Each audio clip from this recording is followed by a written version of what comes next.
इस दुनिया में अमीर किसको नहीं बनना है? सबसे पहले मुझे ये बताओ, तुम क्या सोच रही हो? तुम्हें तो बहुत अमीर बनना है, पता है मेरे को। हर एक आदमी यहाँ अमीर बनने के लिए तरस रहा है, मेहनत कर रहा है, दिन रात मेहनत कर रहा है। हाँ सच में। और तुम क्या कर रही हो? और वो सब जो भी मेहनत कर रहे गधे की तरह, वो सब अमीर है क्या? उनमें से 0.1% शायद अमीर है, और बाकी के 99% इंसान गरीबी में ही जी रहा है। मैं ये अमीर गरीब की बात क्यों कर रही हूँ? देखो मैं इतना अमीर नहीं हूँ, इतना अमीर तो दूर की साथ, मैं मिडिल क्लास फैमिली से भी बिलोंग नहीं करता, मैं लोअर क्लास फैमिली से बिलोंग करता हूँ, यही सच्चाई है। और मैं यहाँ पर वीडियो बनाने आया हूँ किस टॉपिक पर कि अमीर कैसे बने, जल्द ही अमीर कैसे बने, जो कि मैं खुद गरीब से बिलोंग कर रहा हूँ। लोग हंसेंगे, ये खुद गरीब होकर अमीर बनने की वीडियो बना रहा है, तो हंस लो, कोई बात नहीं, ठीक है। ये सब मैं तुम्हें नहीं, मैं अपने आप से बोल रहा हूँ, बस बात खत्म।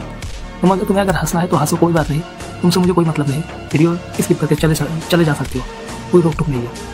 मेरे वीडियो में तुम्हें डोपामिन नहीं मिलेगा, बिल्कुल भी नहीं मिलेगा। और आजकल जनरेशन के हिसाब से अगर डोपामिन नहीं मिलेगा तो एक इंसान एक जगह पर टिकता ही नहीं है, इसीलिए तो रील ज़्यादा चल रहा है। तो छोड़ो वो सब बात बाद में करेंगे, लेकिन अभी हाँ, अगर तुम्हें सच में जल्द ही अमीर बनना है ना, तो भाई स्टॉप थिंकिंग, स्टॉप। जो भी तुम्हारी मन में आप तक भी ख्याल आ चुका है ना, उस पर एक्शन लिया करो, थोड़ा शर्म करो और एक्शन लिया करो। और कितना सोचोगे भाई, कितने साल बर्बाद किया सोचते सोचते। हाँ मैं ये नहीं कह रहा हूँ कि सोचना गलत है, सोचो हाँ, लेकिन सोचने के साथ साथ 50% एक्शन भी लिया करो।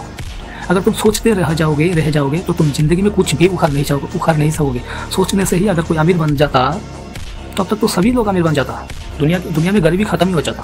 सोचने से कुछ नहीं होता, हाँ लेकिन आइडिया जरूर मिलता है। बहुत सारे देखोगे कि तुम माइंडसेट के बारे में ही बातें सुनते रहोगे कि हाँ माइंडसेट चेंज करना चाहिए, हाँ जरूर करना चाहिए, लेकिन माइंडसेट किस लिए? ताकि तुम्हें एक रास्ता मिले, एक वे मिले, अनदर वे, ताकि तुम्हें अनदर ऑप्शन मिले कि हाँ यहाँ जाना चाहिए। हाँ सोचना चाहिए, लेकिन साथ में तुम्हें एक्शन भी लेना चाहिए। इसलिए जितना भी सोच लिया अच्छा है, और आगे भी सोचना, ठीक है। दुनिया में दो ही तरह की इंसान गरीबी में ही जीता है और रिग्रेट के साथ ही लाइफ को स्पेंड करके चले जाते हैं। तो इसलिए एक इंसान वो है जो कि सिर्फ सोचता ही रहता है, काम कुछ नहीं करता, और दूसरा इंसान वो है जो सिर्फ काम करता है, सोचता कुछ नहीं है। तो इसलिए सोचना भी जरूरी है और काम करना भी, इसलिए दोनों को एक साथ करो और एक अच्छा इंसान बन के दुनिया से चले जाओ, ठीक है। ये दुनिया परमानेंट नहीं है हमारे लिए, पता है, लेकिन यहाँ जब तक जियोगे ना, तो अमीर बन के जीना बहुत ज़रूरी है। इस दुनिया में गरीबी की कोई इज्जत नहीं है जनरेशन के हिसाब से। अभी तो तुम्हारे पास अगर पैसा नहीं है, अच्छा खासा पैसा नहीं है, तो तुम्हारी कोई वैल्यू नहीं है, इज्जत भी नहीं है। और मैं ये सब तुम्हें नहीं कह रहा हूँ, बस अपने आप को कह रहा हूँ। तो इसीलिए जो भी तुमने सोच के रखा था कि ये करूँगा और 1-2 साल बाद जब ये कंप्लीट हो जाएगा तो ये करूँगा, छोड़ो भाई, अभी स्टार्ट कर दो, ठीक है।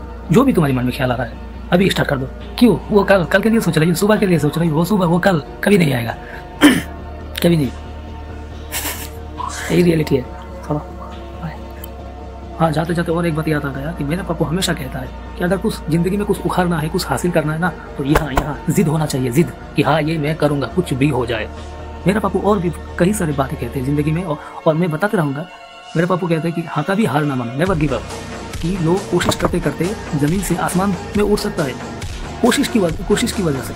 तो कभी जब तुम स्टार्ट करोगे, बहुत सारे मतलब तुम्हें गिव अप करने का बहुत मन करेगा, लेकिन कभी हार मत मानना, कभी भी हार मत मानना। मेरा पापू हमेशा कहता था कुछ पाने के लिए, कुछ करने के लिए यहाँ जिद होना चाहिए, ये बात याद रखो। जिद और एक मजबूत इरादा, बस मजबूत इरादा, हाँ इरादा नहीं, मजबूत इरादा। मैं ये करूँगा कुछ भी हो जाए, बस।